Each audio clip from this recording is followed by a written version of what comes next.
Selamat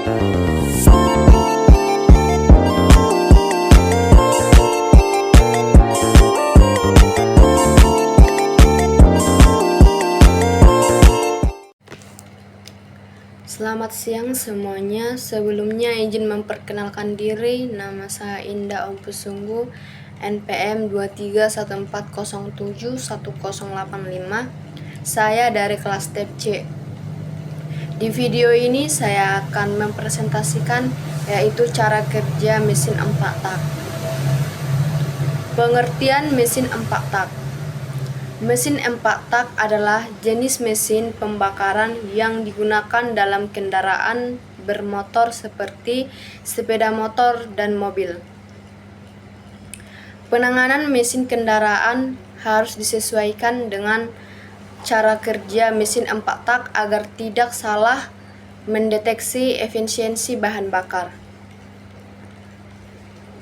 Nah, dalam mesin 4 tak memiliki cara kerja.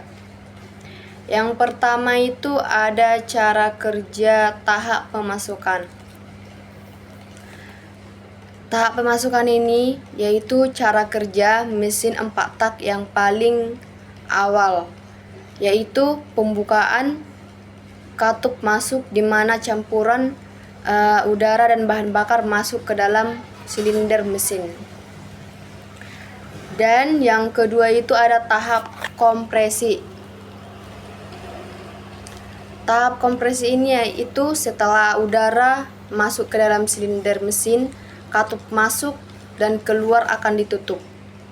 Piston pada kendaraan tersebut kemudian bergerak naik ke dalam silinder untuk menyusutkan campuran udara dan bahan bakar. Ini akan meningkatkan tekanan dan suhu campuran di dalam silinder tersebut. Dan yang ketiga itu ada tahap pembakaran. Nah, setelah piston tersebut mencapai titik puncaknya, busi kendaraan akan menghasilkan yaitu percikan api listrik. Hal ini menyebabkan pembakaran cepat campur udara dan bahan bakar.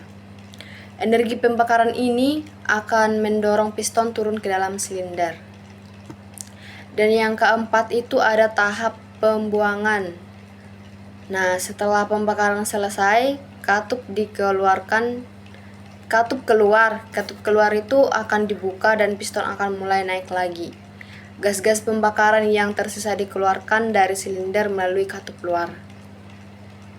Jadi tahap pembuangan ini kayak sisa-sisa atau gas-gas pembakaran yang dari pembakaran tersebut bakal dibuang atau dikeluarkan melalui silinder ini yaitu katup luar. Dan yang kelima itu ada tahap gerakan piston. Piston memiliki gerakan pada porosnya. Ketika engkol bergerak terhubung ke roda gigi kendaraan, lalu kendaraan akan bergerak. Jadi tahap gerakan piston ini kayak berhubungan terhadap ke gigi roda gitu. Saat kita engkol kendaraan, maka kendaraan itu akan bergerak. Dan yang keenam itu ada tahap siklus ulang. Proses ini terjadi dalam 4 langkah atau 4 tak, di mana proses diawali dengan pemasukan udara, kompresi, pembakaran, lalu pembuangan. Nah, inilah yang disebut dengan siklus 4 tak. Dan yang ketujuh itu ada tahap penyaringan udara. Udara yang masuk ke mesin, kotoran dan partikel debu harus disaring menggunakan filter udara. Dalam tahap penyaringan ini terjadinya penyaringan udara atau supaya udara tersebut tidak kotor ketika masuk ke dalam mesin. Dan ini disaring oleh filter udara. Dan yang ke-8 itu ada tahap injeksi bahan bakar. Beberapa mesin kendaraan modern sudah menggunakan sistem injeksi bahan bakar untuk mengontrol penyemprotan bahan bakar yang lebih efisiensi ke dalam silinder. Tahap injeksi bahan bakar ini bertujuan untuk mengontrol penyemprotan bahan bakar supaya lebih efisiensi ke dalam silinder. Dan yang kesembilan itu ada tahap pendinginan. Mesin 4 tak memiliki sistem pendinginan yang menjaga suhu mesin agar tetap aman dalam mengalirkan cairan pendinginan melalui bagian-bagian mesin yang panas. Tahap pendinginan ini supaya menjaga mesin supaya tetap aman dan lebih supaya kayak bisa tahan lama gitu, supaya mesinnya tidak rusak atau tetap aman gitu. Nah, di sini saya akan menunjukkan komponen-komponen dari mesin 4 tak. Nah, kita di gambar ini kita dapat melihat apa itu komponen-komponen yang ada di dalam mesin 4 tak. Di situ kita dapat melihat itu ada klep masuk, ada juga penutup klep, ada juga saluran hisap, ada itu blok silinder, ada itu pendinginan silinder, ada itu blok mesin, wadah oli, itu ada poros kam, ada dan juga ada di sini yang namanya klep buang. Tadi ada klep masuk, maka di sini juga ada namanya klep buang. Nih ada busi, ada juga saluran buangnya. Nah, ini piston, yang di tengah itu piston. Ini namanya stang seher. Ini ada juga ini titik pertemuan antara stang seher dengan krampin bagian dari crankshaft. Dan ini ada kruk as, dan yang ini paling bawah ini ada genangan oli. Nah, itulah komponen-komponen dari mesin 4 tak. Dan di sini saya akan menunjukkan sebuah video yaitu cara kerja mesin 4 tak. Apakah Anda penasaran bagaimana mesin motor 4 tak bekerja? Mari kita jelajahi bersama. Mesin motor 4 tak adalah jenis mesin pembakaran dalam yang umum digunakan dalam kendaraan bermotor, seperti sepeda motor. Proses kerjanya sangat menarik dan melibatkan serangkaian langkah yang menghasilkan tenaga yang diperlukan untuk menggerakkan kendaraan. Mari kita lihat lebih dalam. Langkah pertama dalam siklus mesin motor 4 tak adalah langkah isi atau langkah masuk. Pada langkah ini, campuran udara dan bahan bakar disedot ke dalam silinder mesin oleh klep masuk yang terbuka. Udara dan bahan bakar kemudian terkompresi oleh piston yang naik ke atas. Kemudian, kita masuk ke langkah kompresi. Klep masuk dan klep pembuangan tertutup, memampatkan campuran udara dan bahan bakar di dalam silinder. Tekanan yang tinggi dihasilkan dalam silinder oleh piston yang bergerak naik, siap untuk pembakaran. Berikutnya adalah langkah pembakaran. Pada langkah ini, busi menghasilkan loncatan api listrik yang menyebabkan pembakaran cepat campuran udara dan bahan bakar. Proses pembakaran ini menghasilkan panas yang menyebabkan ekspansi gas dan mendorong piston turun. Setelah itu, kita memasuki langkah pembuangan. Klep pembuangan terbuka dan piston bergerak ke atas untuk mengeluarkan gas hasil pembakaran yang sudah terbakar dari dalam silinder. Gas buang kemudian dibuang melalui knalpot, siap untuk dilepaskan ke lingkungan. Dari video itu kita dapat mengetahui cara kerja dari mesin 4 tak. Itulah proses cara kerja dari mesin 4 tak. Sekian dari presentasi saya. Semoga bermanfaat. Saya ucapkan terima kasih.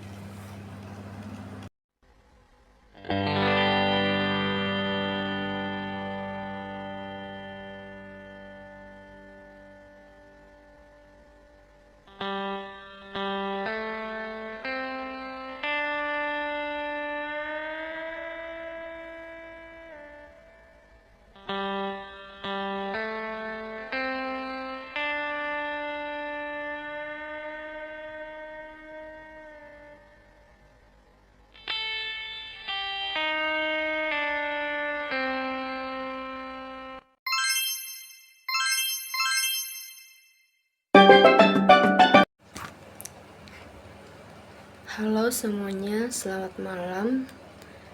Sebelumnya izin memperkenalkan diri, nama saya Indah Om Pusunggu, NPM 2314071085. Di sini saya akan mempresentasikan tentang itu mesin motor 2 tak. Pengertian dari mesin motor 2 tak. Mesin motor 2 tak merupakan jenis mesin pembakaran dalam yang memiliki siklus kerja yang lebih sederhana dibandingkan dengan mesin 4 tak. Sederhana dalam hal ini berarti proses pembakaran terjadi lebih cepat dalam setiap putaran poros engkol.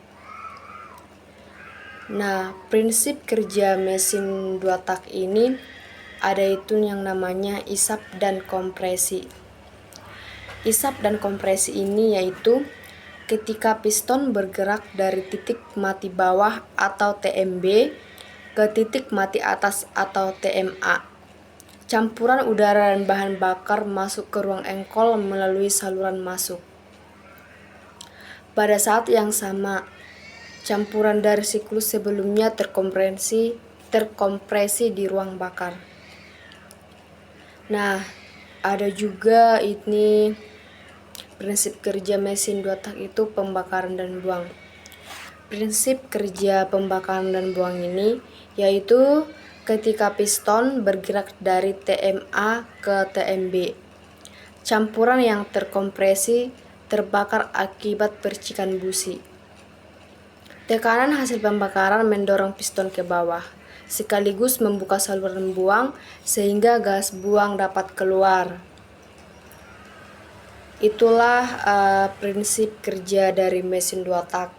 Dan di sini ada yang namanya peran kruk as. Kruk as memiliki peran penting dalam proses pengisian dan pembuangan campuran bahan bakar. Melalui gerak naik turun piston, kruk as memutar poros engkol yang kemudian menggerakkan roda. Nah, di sini juga ada itu yang namanya kelebihan dan kekurangan dari mesin motor 2 tak. Yang jadi kelebihan dari mesin 2 tak ini yaitu satu, konstruksi sederhana, bobot lebih ringan, akselerasi lebih cepat, tenaga besar di RPM tinggi. Itu kelebihan dari mesin 2 tak. Dan kekurangannya yaitu ada emisi gas buang lebih tinggi, konsumsi bahan bakar lebih boros, pelumasan kurang optimal, dan suara mesin lebih bising. Itu kekurangan dari mesin 2 tak. Di sini ada komponen utama mesin 2 tak. Komponen mesin 2 tak ini yaitu satu, kruk as, yaitu bagian yang mengubah gerak lurus piston menjadi gerak rotasi. Yaitu ini termasuk yaitu kayak gerakannya itu lurus terus. Karena ada piston ini, gerakannya menjadi kayak berrotasi atau rotasi gitu. Terus piston ini bagian yang bergerak naik turun di dalam silinder. Yang ketiga itu ada silinder, ruang di mana proses pembakaran terjadi. Ini kayaknya silinder ini kayak tempat gitu terjadinya pembakaran tersebut. Nah, yang keempat itu ada kepala silinder. Ini merupakan menutup bagian atas silinder dan berisi busi. Dan yang selanjutnya itu ada katup. Katup ini mengontrol aliran masuk dan keluarnya campuran bahan bakar dan gas buang. Dan ada juga ini karburator. Karburator ini mencampurkan udara dan bahan bakar. Dan yang kelima itu ada yang namanya busi. Busi ini membangkitkan percikan api untuk membakar bahan bakar tersebut. Jadi ini kayaknya Ini kayaknya emang bus ini membangkitkan kayak terjadinya yaitu pembakaran terhadap pencampuran bahan bakar tersebut. Jadi ini semua adalah komponen utama dari mesin 2 tak.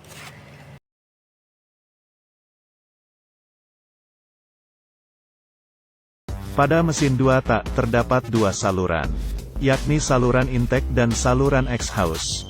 Ketika piston bergerak ke atas, dinding piston menutup saluran exhaust. Dan di saat yang sama, terjadi pembesaran volume di ruang bawah piston. Akibatnya, campuran bensin dan udara terhisap masuk. Saat ini, ruang bawah piston sudah dipenuhi campuran udara dan bensin. Kemudian, ketika piston bergerak ke bawah, campuran udara di ruang bawah piston terdorong ke ruang atas piston melalui saluran transfer. Sehingga, saat ini ruang atas piston sudah dipenuhi campuran bensin dan udara. Ketika piston kembali bergerak ke atas, terjadi kompresi atau penekanan campuran udara dan bensin. Kompresi bertujuan untuk menaikkan tekanan dan temperatur campuran, supaya lebih mudah terbakar. Dan energi potensialnya juga lebih besar. Tapi di saat yang sama, terjadi pembesaran volume di ruang bawah piston. Dan saluran intake terbuka serta exhaust tertutup. Sehingga campuran udara dan bensin, terhisap ke dalam ruang bawah piston. Dengan kata lain, ini adalah langkah satu yang terdiri dari langkah hisap dan kompresi. Lalu busi menyala, sehingga campuran udara yang sudah dikompresi di ruang atas piston, terbakar. Itu menghasilkan daya ekspansi yang mendorong piston ke bawah. Saat piston bergerak ke bawah, dinding piston menutup saluran intake. Sehingga piston kembali mendorong campuran udara dan bensin ke ruang atas piston. Di saat yang sama, saluran exhaust terbuka dan campuran udara dari saluran transfer, mendorong gas sisa pembakaran untuk keluar ke knalpot. Ini adalah langkah 2, yang terdiri dari langkah combustion dan langkah buang. Lalu kembali lagi ke langkah 1 dan siklusnya terus berulang.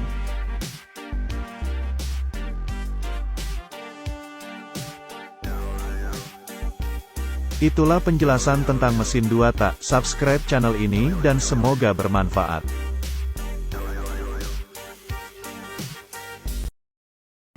Sekian dari presentasi saya, semoga bermanfaat. Saya ucapkan terima kasih.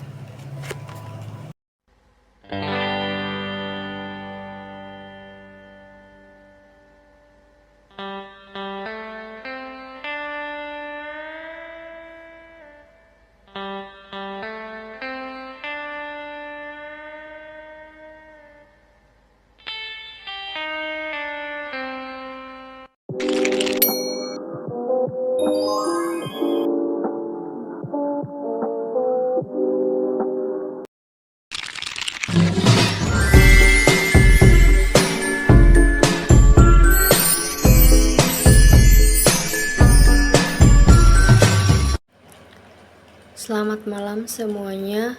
Sebelumnya, izin memperkenalkan diri.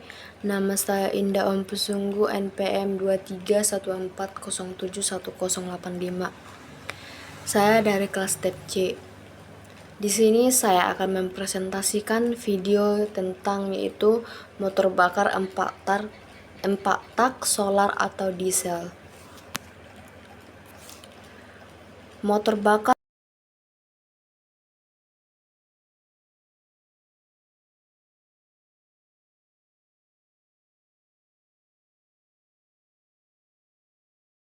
empat tak solar dikenal sebagai motor diesel. Ini adalah jenis mesin pembakaran dalam yang menggunakan bahan bakar solar. Prinsip kerja motor ini terdiri dari 4 langkah utama yang terjadi dalam satu siklus, yaitu intake atau hisap, compression atau kompresi, combustion atau pembakaran, dan exhaust atau buang. Motor diesel terkenal karena efisiensinya yang tinggi, daya tahan yang lama, dan kemampuan menghasilkan torsi yang besar. Yang pertama itu intake atau hisap. Pada langkah ini, piston bergerak turun dari titik mati atas atau TMA menuju titik mati bawah atau TMB. sementara katup masuk terbuka. Udara dari luar dihisap masuk ke dalam silinder untuk persiapan langkah kompresi. Bahan bakar belum disuntikkan kepada langkah ini. Nah, setelah siap langkah pertama, maka ke langkah yang kedua, yaitu langkah kedua kompresi atau compression atau kompresi. Nah, di langkah yang kedua ini setelah udara masuk, piston kembali bergerak naik turun dari TMB ke TMA dengan katup intake dan exhaust tertutup. Udara di dalam silinder dikompresi, menyebabkan suhu dan tekanan udara meningkat secara signifikan.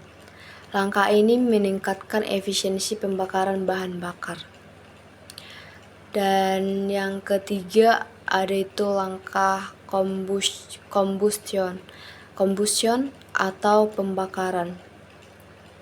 Dalam langkah yang ketiga ini, yaitu terjadinya saat piston mendekati TMA pada akhir langkah kompresi, bahan bakar solar diinjeksi ke dalam silinder melalui injektor. Karena suhu udara yang sangat tinggi, bahan bakar langsung terbakar tanpa memerlukan percikan api. Pembakaran ini menghasilkan ledakan yang mendorong piston turun kembali ke TMB, menghasilkan tenaga. Hal ini menghasilkan yang namanya tenaga mekanik. Setelah itu ada yang namanya langkah yang keempat, yaitu exhaust atau buang. Dalam langkah buang ini terjadi setelah pembakaran. Gas sisa yang dihasilkan dari proses pembakaran didorong keluar dari silinder saat piston bergerak naik kembali dari TMB ke TMA.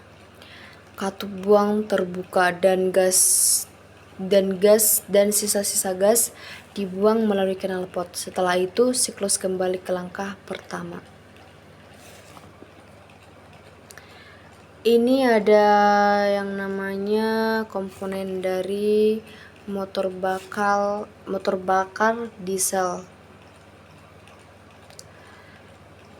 Yang pertama itu ada yang namanya ini apa?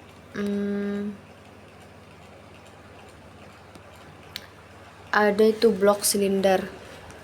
Ini tempat di mana piston bergerak dan pembakaran terjadi. Yang kedua itu ada piston. Piston ini bergerak naik turun untuk mengubah tekanan pembakaran menjadi tenaga mekanik. Dan yang ketiga ada crankshaft atau poros engkol. Ini mengubah gerakan linear piston menjadi gerakan rotasi. Yang keempat ada injektor. Ini menyuntikkan bahan bakar ke ruang bakar pada waktu yang tepat. Yang kelima itu ada camshaft atau poros hubungan. Hubungan ini mengontrol buka atau tutup katup untuk pengisian udara dan pembuangan gas.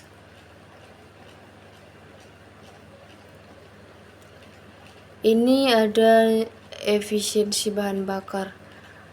Efisiensi bahan bakar ini yaitu motor diesel lebih efisien dalam mengubah bahan bakar menjadi tenaga, terutama pada kecepatan rendah menengah. Ada ini torsi tinggi. Mesin diesel menghasilkan torsi yang lebih tinggi dibandingkan mesin bensin, membuatnya ideal untuk kendaraan berat. Yang ada daya tahan. Daya tahan ini mesin diesel memiliki daya tahan yang lebih lama karena konstruksinya yang kuat.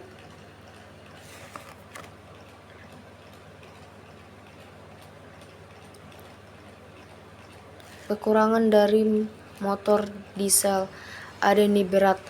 Motor diesel ini umumnya lebih berat dibandingkan motor bensin sehingga mempengaruhi efisiensi pada kecepatan tinggi. Dan yang kedua ini ada biaya produksi. pada biaya produksi ini, mesin diesel biasanya lebih mahal untuk diproduksi dan dirawat.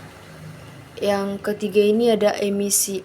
Walaupun lebih hemat bahan bakar, mesin diesel menghasilkan lebih banyak emisi partikel yang berbahaya jika tidak dilengkapi dengan teknologi pengolahan emisi modern.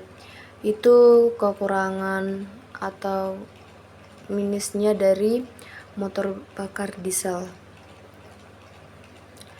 Jadi motor bakar 4 tak diesel adalah pilihan yang efisiensi dan andal untuk aplikasi yang membutuhkan torsi tinggi dan daya tahan.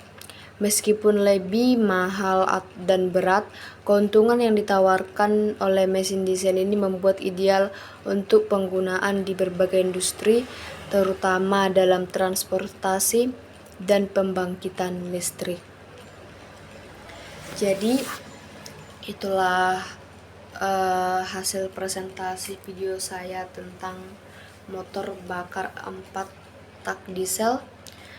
Semoga apa yang saya jelaskan bisa bermanfaat buat teman-teman semua.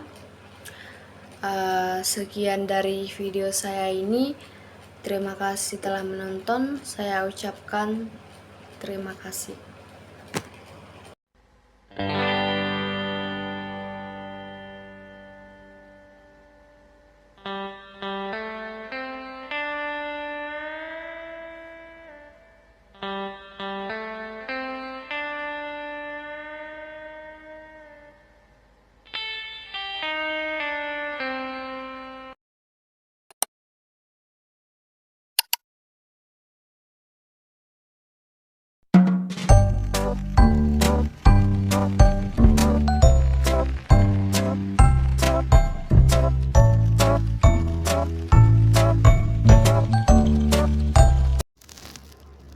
Halo semuanya, selamat sore.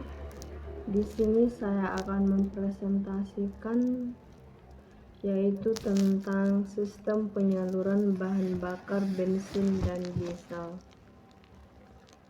Sebelumnya saya izin memperkenalkan diri. Nama saya Indah Ompusunggu, NPM 2314071085. Saya dari kelas TEP C.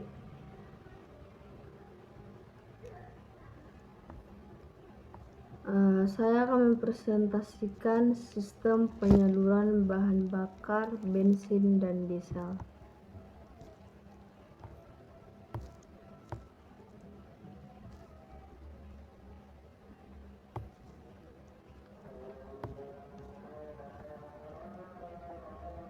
Di sini sistem penyaluran bahan bakar motor bensin yang menggerakkan mobil penumpang, truk, sepeda motor, skuter, dan jenis kendaraan lain.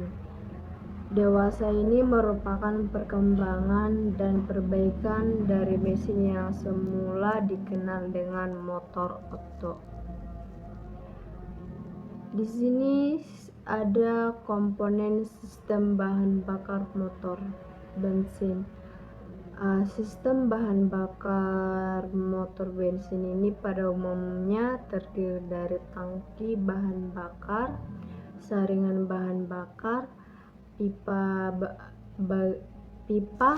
bahan bakar, pompa bahan bakar, saringan udara, saluran masuk dan buang, serta karburator.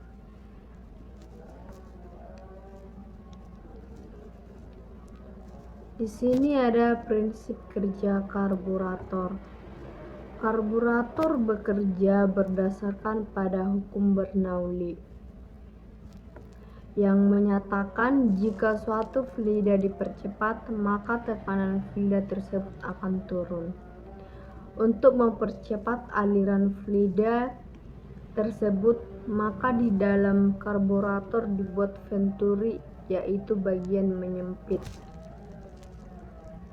Pada saat bekerja, tekanan udara di dalam saluran karburator terutama di bagian venturi. Di bagian venturinya lebih kecil daripada tekanan udara di dalam ruang penampung. Bensin keluar dari ruang pelampung karena adanya perbedaan tekanan tersebut.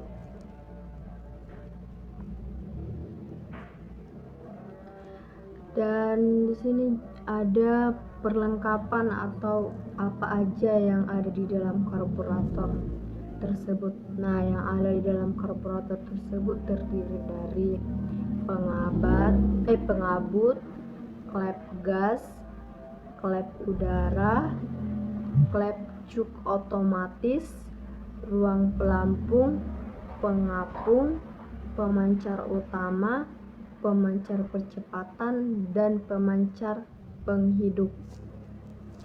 Itu merupakan perlengkapan dari karburator. Dan di sini ada sistem bahan bakar.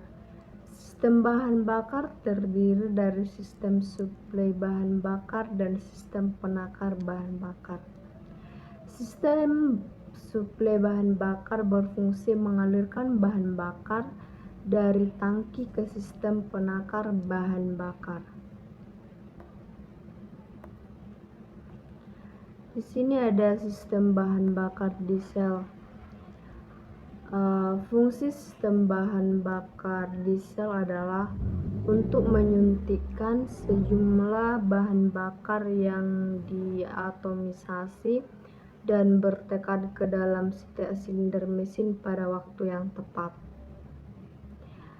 Pembakaran pada mesin diesel terjadi ketika aliran bahan bakar ini dicampur dengan udara panas terkompresi. Di sini tidak ada percikan listrik yang digunakan pada mesin bensin tersebut. Sistem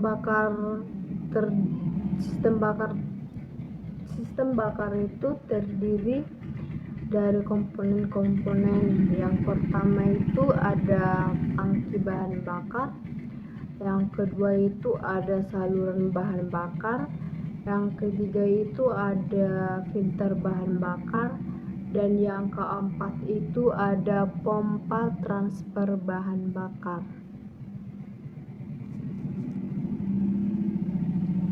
Dan saluran bahan bakar itu juga ada 3 jenis saluran bahan bakar diesel. Saluran ini meliputi saluran berat untuk tekanan tinggi yang terdapat di antara pompa injeksi dan injektor.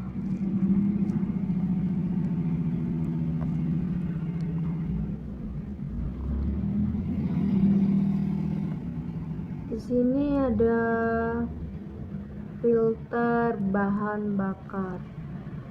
Bahan bakar diesel harus disaring tidak hanya sekali, tetapi beberapa kali di sebagian besar sistem. Sistem yang umum mungkin memiliki 3 tahap, yaitu filter progresif, saringan filter di tangki atau pompa transfer, filter bahan bakar primer, dan filter bahan bakar sekunder. Sistem injeksi bahan bakar. Ada 4 sistem utama yang menyuntikkan bahan bakar. Yang pertama itu ada pompa dan injektor individual untuk setiap silinder, dan yang kedua itu ada kombinasi pompa dan injektor untuk setiap silinder atau tipe unit injektor, dan yang ketiga itu ada satu pompa melayani injektor untuk beberapa silinder atau tipe distributor. Dan yang keempat itu ada pompa dalam satu rumah dengan injektor untuk setiap silinder atau sistem common rail.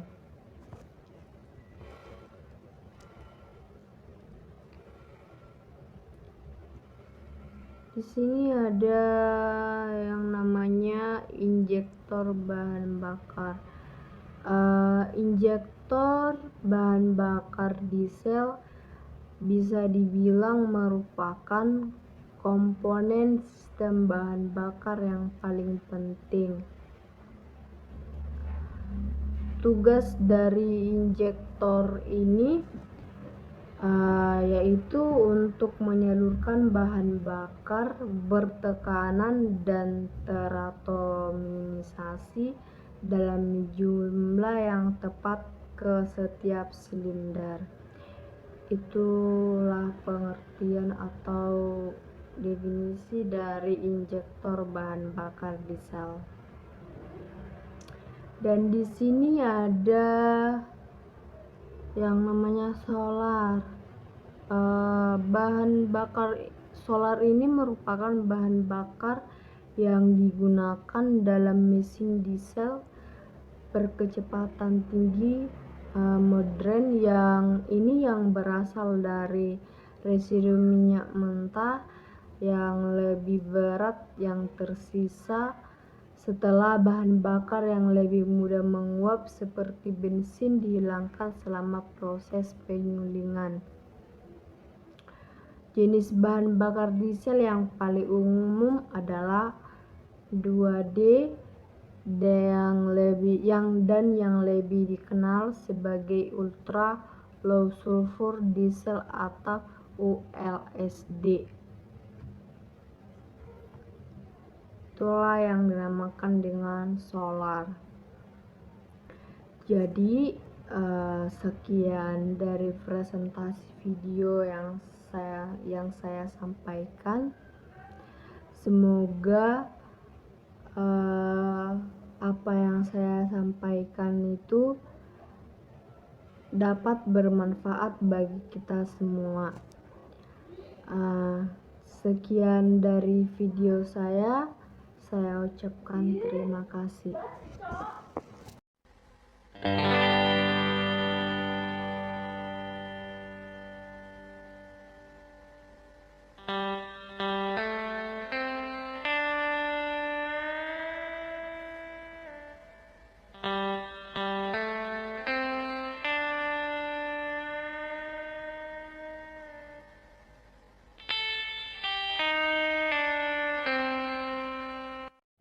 Selamat siang semuanya. Sebelumnya izin memperkenalkan diri. Nama saya Indah Ompusunggu, NPM 2314071085. Saya dari kelas TEP C. Di video ini saya akan mempresentasikan yaitu tentang kelistrikan motor bakar.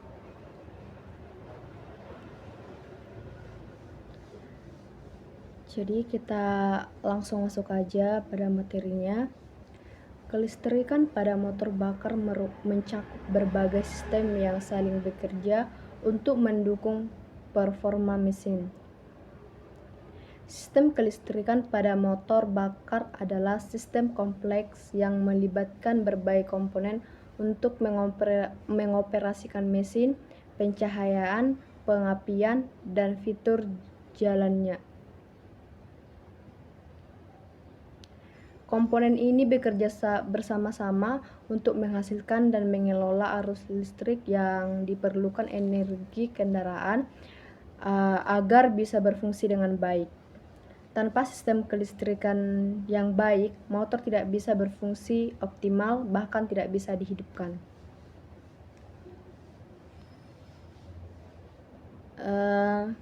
Komponen utama sistem kelistrikan pada motor bakar. Komponen utamanya yaitu terdiri dari beberapa bagian vital yang mendukung berbagai fungsi kendaraan. Berikut ini adalah komponen-komponen tersebut yang terdapat di dalam kelistrikan motor bakar serta fungsinya. Yang pertama itu ada baterai. Baterai menyimpan energi listrik dalam bentuk kimia. Saat dioperasikan, energi diubah menjadi listrik untuk memberi daya pada sistem kelistrikan termasuk starter motor. Yang kedua itu ada alternator. Alternator bertanggung jawab untuk mengisi baterai saat mesin berjalan. Ia mengubah energi mekanis dari mesin menjadi energi listrik melalui prinsip induksi elektromagnetik. Yang ketiga itu ada yaitu alternator. Alternator bertanggung jawab untuk mengisi baterai saat mesin berjalan.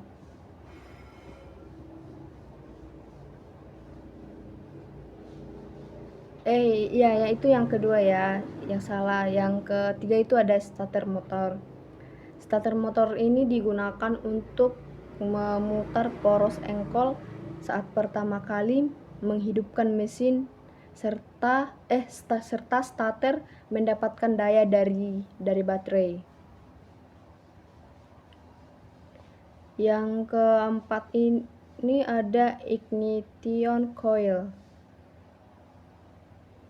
Ini berfungsi untuk meningkatkan tegangan listrik yang dibutuhkan untuk menyalakan busi.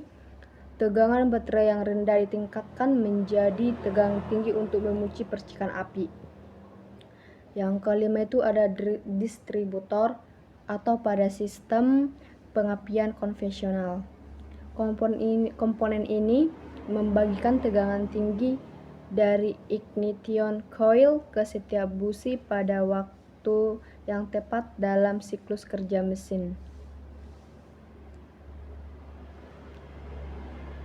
Yang keenam itu ada ECU atau Electronic Control Unit. Pada kendaraan modern, ECU mengontrol sistem pengapian secara elektronik menggantikan distributor. ECU menentukan kapan busi harus menyala berdasarkan data dari berbagai sensor. Dan yang ketujuh itu ada busi. Busi menghasilkan percikan api yang menyalakan campuran udara dan bahan bakar di ruang bahan bakar.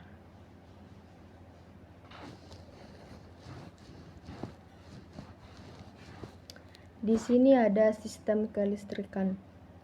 Selain sistem utama, motor bakar juga memiliki sistem kelistrikan pendukung lainnya seperti sistem pencahayaan. Ini meliputi lampu utama, lampu sein dan lampu rem. Dan ini ada juga yang namanya sistem aksesoris, yaitu meliputi wiper, klakson, sistem audio, dan lain-lain. Dan ini ada sensor dan aktuator. Sensor pada kendaraan mengirimkan data ke ECU yang kemudian mengontrol berbagai aktuator untuk mengoptimalkan performa mesin. Di sini juga ada yang namanya sistem pendinginan pada komponen kelistrikan. Komponen kelistrikan terutama alternator dan ECU menghasilkan panas selama bekerja. Sistem pendinginan pada kelistrikan bertujuan untuk menjaga suhu komponen tetap dalam batas aman. Terdapat dua metode utama pendinginan. Yang pertama itu pendinginan udara. Ini menggunakan aliran udara untuk mendinginkan komponen. Alternator sering dilengkapi dengan kipas pendinginan kecil yang membantu aliran udara melewati gulungan internal. Yang kedua ada pendinginan cairan. Pada beberapa komponen seperti ECU pada kendaraan modern, pendinginan cairan ini digunakan. Cairan pendinginan mengalir melalui komponen untuk menyerap panas dan membawanya ke radiator. Yang selanjutnya ini ada cara kerja sistem kelistrikan. 1. Saat menghidupkan mesin.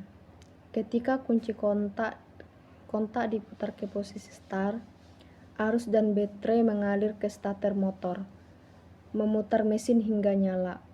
Yang kedua itu ada selama mesin berjalan. Selama mesin berjalan, Alternator menghasilkan listrik yang digunakan untuk mengisi baterai dan mendukung seluruh sistem kelistrikan, bahwa regulator tegangan memastikan bahwa arus listrik tetap dalam batas aman. Jadi ini kayak dia supaya memastikan apakah listrik yang masuk itu tetap aman atau tetap stabil gitu. Dan yang ketiga itu ada sistem pengapian. Dalam sistem pengapian ini, ECU atau distributor mengarahkan tegangan dari ignition coil ke busi sesuai dengan urutan pembakaran, sehingga mesin terus-menerus beroperasi.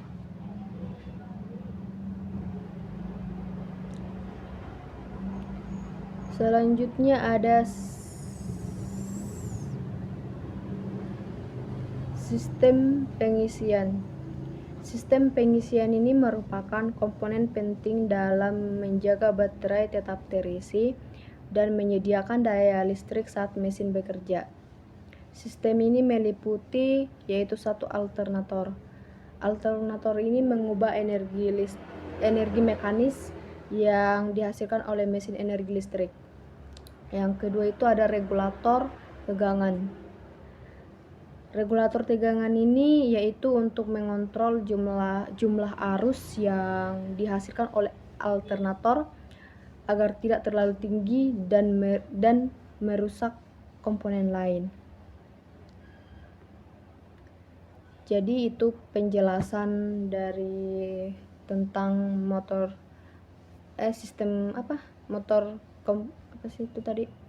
dari sistem kelistrikan motor bakar. Nah, dalam semua materi yang telah saya sampaikan, kesimpulan yang dapat saya ambil yaitu sistem kelistrikan pada motor bakar merupakan bagian krusial yang mendukung berbagai fungsi penting dalam kendaraan. Sistem ini tidak hanya berperan dalam menghidupkan mesin melalui starter motor, tetapi juga mendukung sistem pengapian, pencahayaan, dan aksesori lainnya yang membutuhkan daya listrik. Komponen utama seperti baterai, alternator, regulator, termasuk memastikan dan ignition coil bekerja bersama-sama untuk memastikan aliran listrik yang stabil dan memadai selama kendaraan beroperasi. Dengan adanya sistem kelistrikan yang andal, mesin dapat berfungsi dengan optimal dan pengemudi dapat menikmati kenyamanan serta keamanan berkendaraan. Jadi sekian dari video presentasi saya. Jika ada yang salah, saya mohon minta maaf, dan semoga materi yang saya sampaikan ini dapat berguna bagi kita semua. Saya akhiri, saya mengucapkan terima kasih.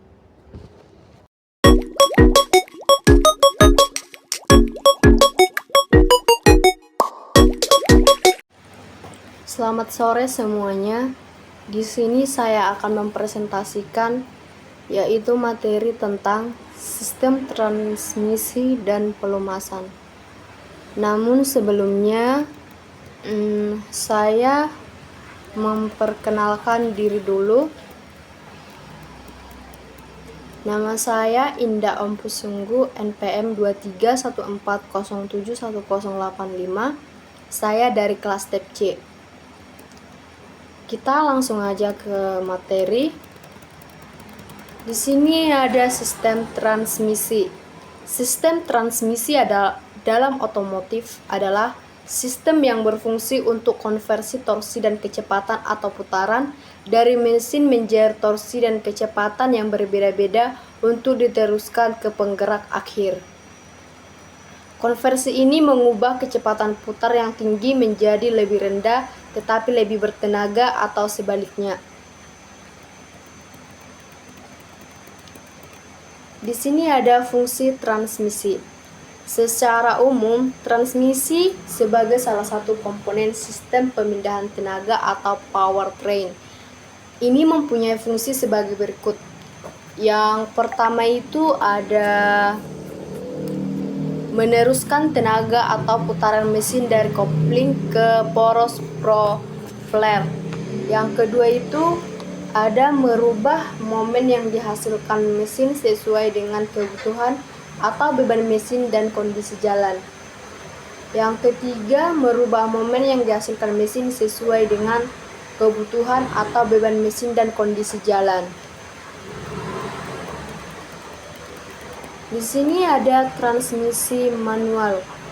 Transmisi manual adalah sistem transmisi otomotif yang memerlukan pengemudi sendiri untuk menekan atau menarik seperti pada sepeda motor, atau menginjak kopling seperti pada mobil dan menukar gigi percepatan secara manual. Gigi percepatan dirangkai di dalam kotak gigi atau gearbox untuk beberapa kecepatan, biasanya berkisaran antara 3 gigi kecepatan maju sampai dengan 6 gigi percepatan maju ditambah dengan 1 gigi mundur atau R. Gigi percepatan yang digunakan tergantung kepada kecepatan kendaraan. Pada kecepatan rendah atau menanjak digunakan gigi percepatan 1, dan seterusnya. Kalau kecepatan semakin tinggi, demikian pula sebaliknya. Kalau mengurangi kecepatan, gigi percepatan diturunkan. Pengereman dapat dibantu dengan penurunannya.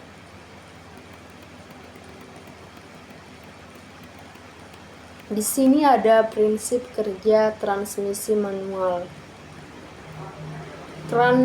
Transmisi bekerja berdasarkan prinsip perubahan momen. Saat mobil menempuh jalan yang rata, momen mesin cukup untuk menggerakkan mobil. Transmisi digunakan untuk merubah momen dengan cara memindahkan perbandingan roda gigi sehingga dihasilkan momen yang sesuai dengan beban mesin dan kondisi jalan. Dan memindahkan momen tersebut ke roda-roda bila kendaraan harus mundur agar putaran dibalik oleh transmisi sebelum arah dipindah ke roda-roda. Macam-macam transmisi manual ini berdasarkan cara pemindahan gigi, maka transmisi manual dibedakan menjadi 3, yaitu tipe sliding mesh, 2 tipe constant mesh, dan yang ketiga itu adalah tipe synchromesh. Pengertian dari transmisi tipe sliding mesh.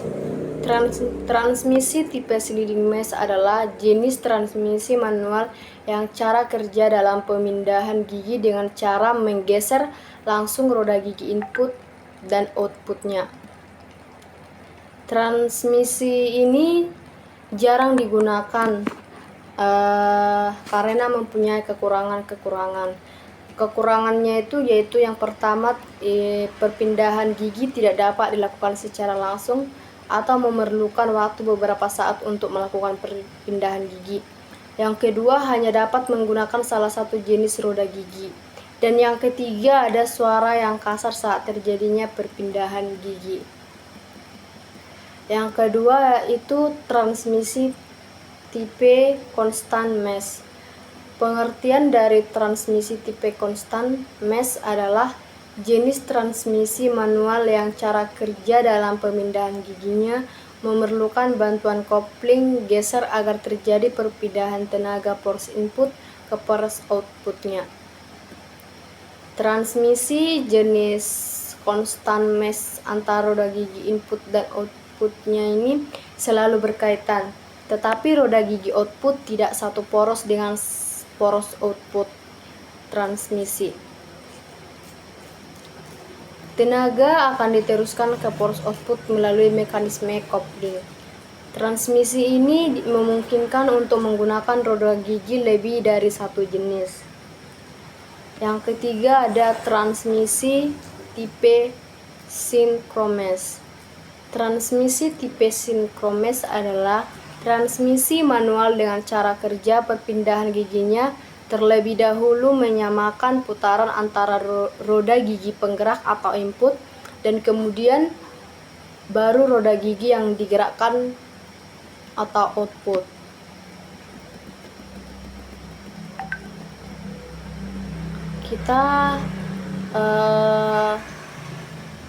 Kita ini membahas tentang fungsi sistem pelumasan. Fungsi sistem pelumasan ini mencegah kontak langsung antara dua bagian yang saling bergesekan. Sini ada sistem pelumasan kering. Ini kayak tahap-tahapnya itu yaitu oli ditampung luar engkol, terdapat dua pompa yaitu pompa pengisap dan pompa penekan. Di sini sistem pelumasan basah atau 4 tahap, yaitu oli ditampung di ruang engkol, terdapat satu pompa oli yang berfungsi mengalirkan oli ke poros engkol, gigi-gigi persneling, poros knob, dan rantai mesin. Sini juga ada sistem pelumasan motor 2 tak. Ini kayak apa ya? Pelumasan ini yaitu pelumasan campur atau Vespa. Ini contohnya kayak Vespa lama. Yang kedua itu ada pelumasan terpisah. Ini ada auto loop atau automatic calibration. Ini contohnya kayak motor Yamaha. Dan ini ada YCLS atau Yamaha Computerized Lubrication System. Ini contohnya Yamaha RX King CCI. CCI itu seperti crankshaft cylinder injection. Ini seperti Suzuki. Di sini ada juga sistem pelumasan campur. Ini kayak sistem kerjanya itu oli dicampur langsung dengan bensin pada tangki bensin. Terus perbandingan bensin dan oli 20:1. Dari tangki bensin dialirkan ke karburator.